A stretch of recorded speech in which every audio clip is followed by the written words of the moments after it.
Rare LSS production tutorial. I just filmed an hour-long mastering tutorial, and I want to show you guys a trick about Pro L2 that I don't think anybody else knows about. Check this out. The attack on a traditional compressor usually is how long until the compression actually kicks in. But if Pro L is a limiter and it has a long attack like this, then how come there aren't peaks afterwards?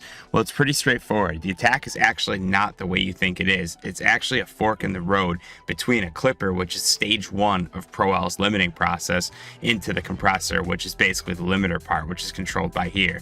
So as a quick tip, the further you go to the right, the more clipping you're going to get. Check it out, because it basically functions like a hard clipper there.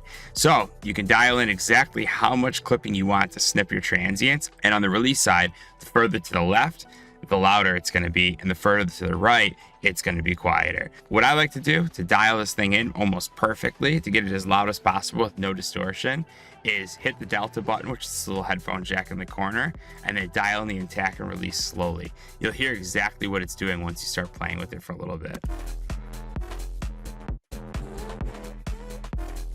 The goal is to get the attack as high as possible without distortion and the release as low as possible without distortion. And that's going to give you the loudest mix possible. You can then back the threshold down and dial it in so you don't totally squash your mix down. If you guys want to see the whole hour-long video about mastering, it's in the link in my bio.